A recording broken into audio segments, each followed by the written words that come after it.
الفاهيتا أكلة بسيطة في مكوناتها بس غنية في طعمها.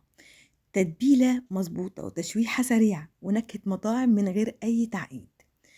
ريحة الفاهيتا وهي بتتشوح على النار لوحدها كفاية تفتح النفس وتخلي أي حد يجوع، وده بالظبط اللي هنعمله بطعم مظبوط من أول مرة. تعالوا نشوف النهاردة عملنا الفاهيتا ازاي بأبسط وأسهل طريقة زي ما اتعودتوا معايا. قبل ما ابدا الفيديو انا هلا ابو بكر، يا ريت من فضلكم تدعموا الفيديو باللايك والشير، وتعالوا بينا كالعاده نقول بسم الله ونبدا على طول. مبدئيا كده انا هستخدم في الوصفه طبعا صدور فراخ. في ناس بتعمل الفاهيتا بالوراك ولكن انا هستخدم صدور الفراخ. طيب تعالوا بينا كده. هنا انا جايبه الصدور زي ما هي وما قطعتهاش، يعني انا مش جايباها بانيه، لا انا جايباها صدور. طب لو عندنا بانيه نقدر نعملها، نقدر نقطعها برضو شرايح، ولكن ايه، بتكون مطلوب ان هي تكون محمله شويه علشان ما تنشفش معايا وقت التسويه. بصوا كده انا قطعت الشريحه، وعايزه اوريكم ان الجزء اللي بيكون فوق دايما في البانيه بيكون اتخن او اسمك، ولو لقيناه بالشكل دوت نقدر ناخد الشريحه من فوق على نصين بالطول برضو علشان تبقى في نفس سمك الشريحه من تحت. خلاص كده قطعت الكمية اللي عندي كلها، وانا هنا كان عندي كيلو الا ربع من الصدور. تقدروا تستخدموا نص كيلو او كيلو. تعالوا بقى للتتبيلة البسيطة جدا. عندي هنا انا مستخدمة للكيلو الا ربع ليمونة ونص، عصير ليمونة ونص، بنخليه من ليمونة ونص ليمونتين، مفيش مشكلة.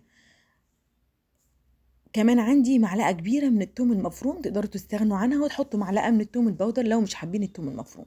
بالنسبة بقى للبهارات، هي الأساسي فيها البابريكا، وأنا بعتذر لأن الكاميرا ما كانتش مفتوحة. معلقة من البابريكا، فلفل أسود، ملح، كمان عندي ربع معلقة صغيرة من الكمون. كده عندي البهارات بتاعتي جاهزة، وكمان عندي معلقة من البصل البودر. خلاص، تعالوا بقى كده خلصنا وتبلنا الفراخ، نحطها على جنب ونحضر الخضار. عادة أنا ممكن أستخدم الخضار قد كمية الفراخ بالظبط، ولكن هنا أنا مش هستخدم الخضار قد الفراخ بالظبط، أنا هستخدم نص الكمية تقريبا. أنا مستخدمة هنا حوالي نص كيلو من الخضار. الخضار عندي هيكون فلفل ألوان وبصل. تقدروا تحطوا أي نوع فلفل، لو مش حابين الفلفل الألوان يبقى فلفل أخضر، لو مش حابين برضو يبقى العكس، ولكن البصل أساسي. هبتدي أقطع الخضار نفس تقطيعة الفراخ بالظبط وهي شرايح رفيعة. هخلص الكمية كلها، وزي ما شفتوا كده أنا مش مستخدمة خضار كتير، يعني أنا مستخدمة بصلتين عشان صغيرين وفلفلاية من كل نوع بس كده، أو من كل لون يعني. أهم حاجة تقطيعة الخضار كلها تبقى زي تقطيعة الفراخ وبنفس الطريقة وبنفس الشكل. خلصت الكمية. تعالوا بينا بقى للفراخ. بعد ما تبلناها زي ما انتوا شايفين كده، انا تبلتها التتبيله اللي قلت عليها معاكم او قلت لكم عليها. هحط كمان، نسيت دي حاجه بقى مهمه جدا، حوالي 3 معالق كبار من زيت الزيتون. لو مش موجود عندنا زيت الزيتون ممكن نحط زيت عادي، ولكن هي بزيت الزيتون بجد طعم زي اللي بناكلها بره بالظبط.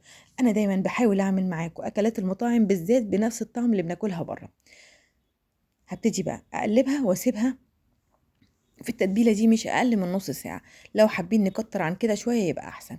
تعالوا بقى نشوف نفس التوابل هنحطها للخضار. حطيت طبعا ملح، وكمان هحط بابريكا، زي ما قلت لكم البابريكا اساسيه في الفاهيتا. تمام، وكمان هحط عندي فلفل اسود، وهحط برضو معلقه صغيره او ربع معلقه صغيره من الكمون، هي نفس التوابل اللي انا حطيتها في الفراخ هحطها تاني في الخضار.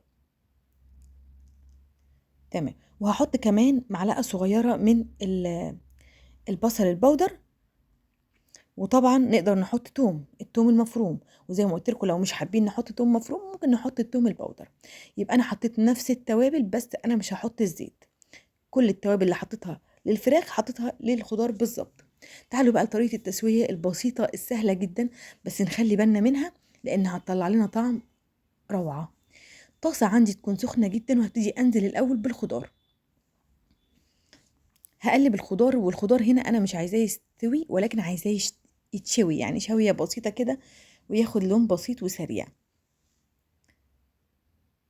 يعني حوالي 5 دقايق بالكتير هسيب الخضار على النار مع التقليب طبعا. عايزه الخضار يبقى ايه، مش طري، عايزاه يكون بيقرمش لسه. وهخرجه من الطاسه. خلاص كده تمام، انا هو ده الشكل اللي انا عايزاه. خرجت الخضار في طبق جانبي وهبدأ أكمل بقية الوصفة في الطاسة. طبعا الطاسة سخنة جدا جدا. بنزل بالفراخ كلها مرة واحدة وهسيبها. أنا مش هقلب الفراخ دلوقتي خالص، مش قبل من 5 ل10 دقايق على حسب سخونة الطاسة ودرجة حرارة النار، يعني أو علو النار بتاعتنا، هل متوسطة هل عالية. طبعا النار عندي في الوقت ده عالية جدا، فأنا هسيبها 5 دقايق. ليه؟ علشان انا مش عايزاها تنزل الميه. لو اخدتوا بالكم ده الزيت اللي في الطاسه، ده الزيت اللي اتبلت بيه الفراخ، ولكن مفيش ميه. بدات اقلب كده بعد ما فات 5 دقايق تقريبا، بدات الفراخ تمسك نفسها من الناحيه اللي كانت ملامسه للطاسه، وهسيبها كمان 5 دقايق تانيين وهبتدي بعد كده اقلب فيها. طبعا احنا كده بندخل في التسويه وبنخلي الفراخ محتفظه بالعصاره بتاعتها، ما تنزلهاش. ففي الاخر لما ناكل الفاهيتا هتكون طريه جدا وجوسي وجميله جدا. هسيبها بقى تستوي يعني حوالي ربع ساعة مع التقليب. هتكون الفراخ خلاص بدأت تغير لونها، وزي ما انتم شايفين كده بدأت تاخد لون الذهبي المحمر شوية، يعني بدأت تدخل في السوا. طبعا انا كل شوية بديها تقليبة، ونخلي بالنا لو الطاسة زي عندي كده ممكن تكون بتلزق او بتلسع الحاجة من تحت، نخلي بالنا في التقليب على طول. خلاص هي كده استوت، يعني فاضل دقيقتين 3 وتتقدم. هنزل بقى بمعلقتين كبار من سلطة الصويا صوص، وكمان عندي يعني معلقة من الهوت صوص. نقدر نستغنى عن الهوت صوص ونحطه على السندوتشات واحنا بنقدمها في الاخر. ده لو احنا كلنا ما بناكلش الاكل سبايسي في البيت يعني، فتقدروا تستغنوا عنها خالص. خلي بالكم يعني الهوت صوص نقدر نستغنى عنه خالص، ولكن خلوا الصويا صوص. تقدر تستغنى كمان عن الصويا صوص، بس انا جربتها بالطريقتين، يعني جربتها من غير الصويا وبالصويا، كانت بالصويا احلى بكتير ونفس الطعم بتاع بره واجمل كمان. خلاص الفراخ استوت تماما. هنزل بقى بايه؟ بالفلفل والخضار يعني بتاعي، واديله تقليبه حوالي دقيقه بالكتير قوي، وهطفي عليه. يعني مش هكتر، وعايزه الخضار يبقى زي ما انتم شايفين كده ماسك نفسه وبيقرمش. طعم الشوي فيه حاجه كده يعني في منتهى الجمال والروعه. مش المطلوب ان الخضار يبقى مستوي قوي وطري جوه الوصفه، بيصدقوني بيدي نتيجه مش حلوه، بيدي نتيجه عكسيه. بس كده. بصوا بقى الفاهيتا وجمالها بجد حاجه في منتهى الروعه. لو حابين تعملوها بالوراك يعني مفيش مشكله، طبعا بتخلوها وبتشتغلوا بيها عادي جدا، ولكن هي الاصل بتاعها بالصدور، وانا حبيت اعملها معاكم زي ما بتعمل بالظبط. بكده اكون عملت معاكم الفاهيتا النهارده. كانت جميلة جدا وحلوة جدا، جربوا طعمها يعجبكم جدا. تقدروا تاكلوها بقى بأي شكل انتوا حابين، سندوتشات عيش فينو، سوري، زي ما انتوا حابين. بالهنا والشفا على قلوبكم. بس هي بجد وصفة روعة ما تتعوضش، يعني حاولوا تعملوها في البيت بالذات أيام الأجازة، هتعجبكم جدا وتعجب الولاد كمان إن شاء الله. ما تنسوش كالعادة لو عجبكم الفيديو تعملوا لايك وشير، ولو كنت أول مرة بتشوفوا قناتي فيشرفني جدا اشتراككم في القناة، وكمان تفعيل زر الجرس على الكل عشان يوصلكم مني كل الوصفات الجديدة. وأقول لكم مع السلامة.